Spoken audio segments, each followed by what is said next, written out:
Good morning, Agatha. Happy International Women's Day to you. Oh, same to you. You are a wonderful woman, and this is a day that we should all be proud of. We should be proud of it. For being women. And together, proud of the work that we do. Agatha and I have been friends for 17 years. Agatha was one of the very first people to come to the World Forum, and she really has brought it back to the community of Nepal and built a presence for the World Forum here.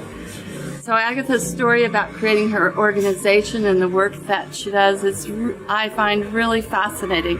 So we've asked Agatha to stop by the cafe today and share some of her story with all of us. So Agatha, you were teaching. That was your first career, right? Yes.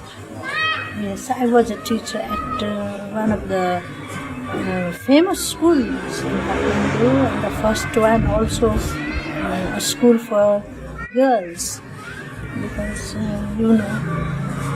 country cannot be developed without having women educated. Right. So that was absolutely. That school is about 50 years old already, in the first school. But the most of the children who went there were from the high society. And it was English medium school, teaching there for a long time. That's how I developed my career also in education. I was just a teenager when I started this career. And then you had this day that was pretty dramatic. But tell us first about what you were teaching. I was a social studies teacher over there. History also, history of Nepal also. And what affected the change in my life is that the system developed by the King Mahendra, called Panchayati system of government, local government, and I had to teach that to the students. And that emphasized so much on exploitation-free society. And I was really very interested because they all belong to the very high society, children. And then how to make the exploitation-free society. That was what in that political system developed by the king himself. And I was really, really interested in that. And as I was teaching, always like participatory, how do you live, what kind of society is this Nepal has, are you satisfied, will this system bring change to the country, all that kind of questions I used to ask. I used to look out from the window. I could see the people, the women carrying, like kharpan is like,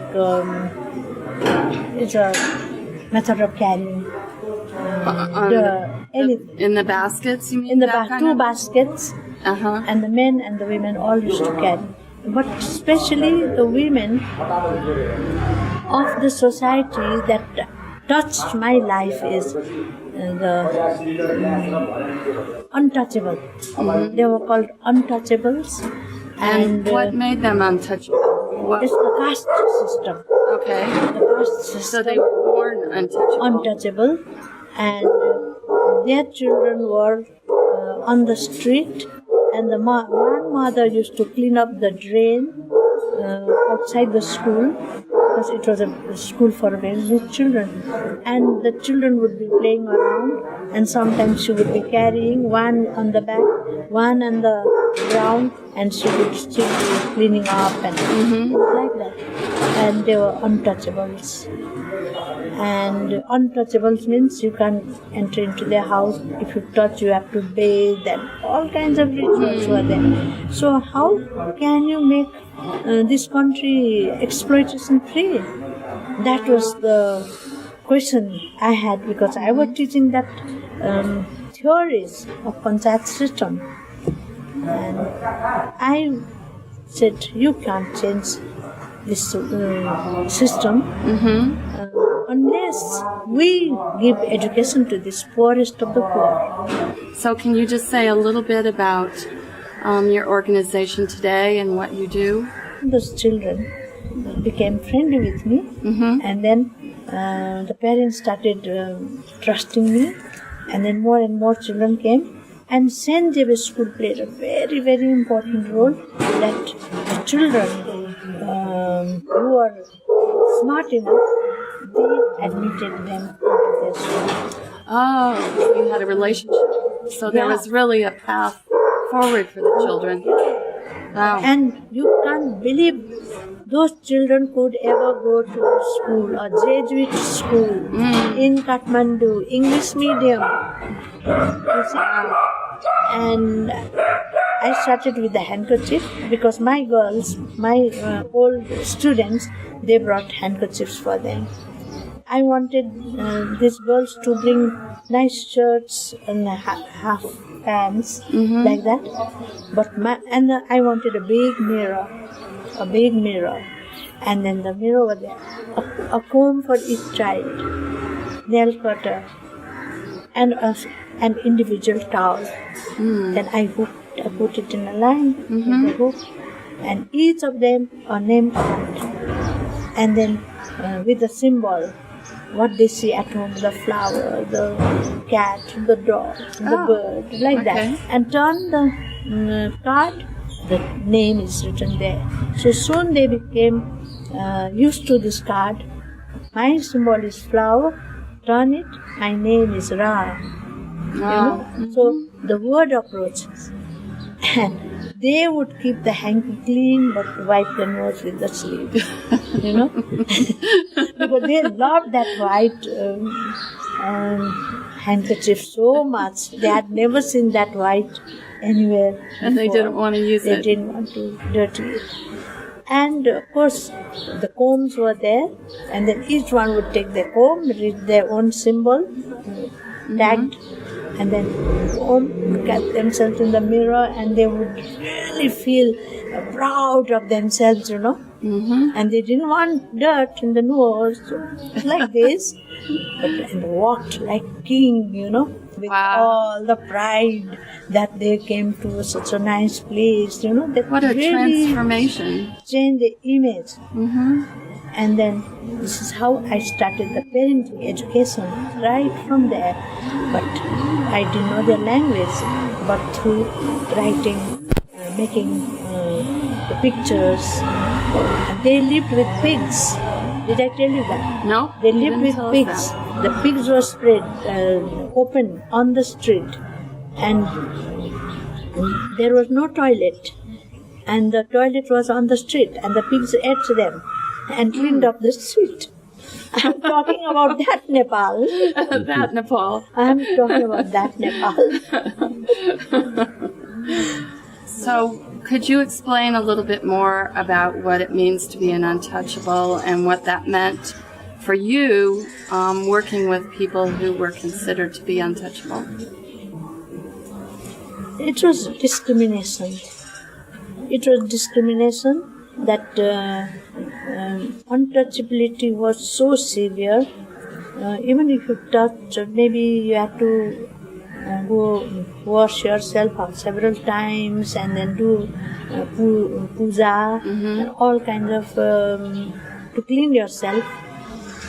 But this was a kind of revolutionary concept to have to go and to get into the house of an untouchable, and they used to have children, so many children every year, one child, and some are dying and some are getting born, and so like getting babies, and more and more made no difference. Some they were like they come and go, that type of thing. And how did that impact how people saw you? I think you said something, or someone told us that then you became untouchable, or people disassociated from you. Because I was working with St. Mary's School before, in St. Mary's School.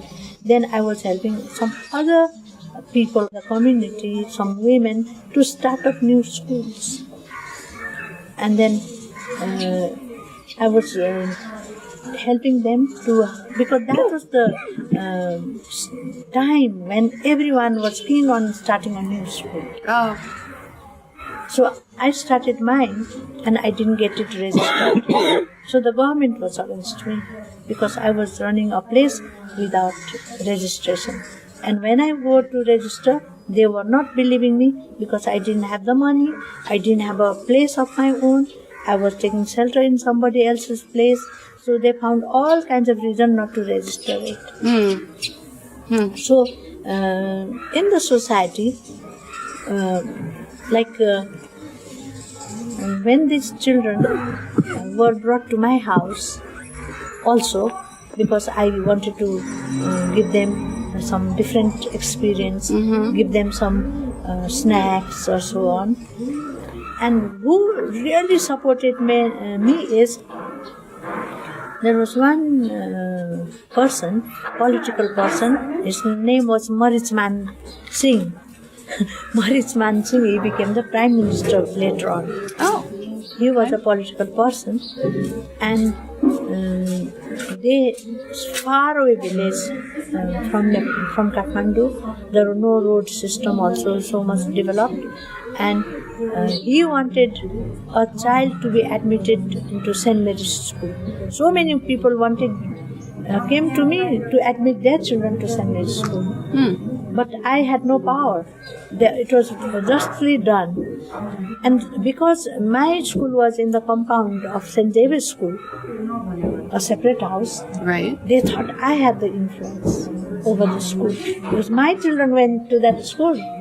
So people started coming to me to ask me help to get their children admitted into that big school. I said, I have no power to sit for the exam. But what I can tell you is what my children do. They play. They play with toys. They play with cards. This is how they learn the language.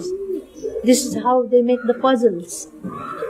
Arts and whole they learn. And that is the type of interview they give. It matched. Yep. It matched.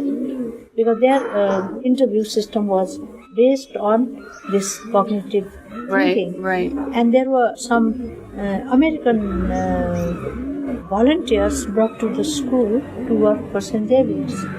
So they also contributed to the school how the children in grade 1 should learn. So my method was just matching their entry test. So Wow. Well, this was a big support. Yeah. If they didn't have that way of selection, my children would have never entered into that school. See, they passed. My children passed. They did not have to speak English. They didn't have to read and write, but they could match. They could, little pups with the mother, they could match.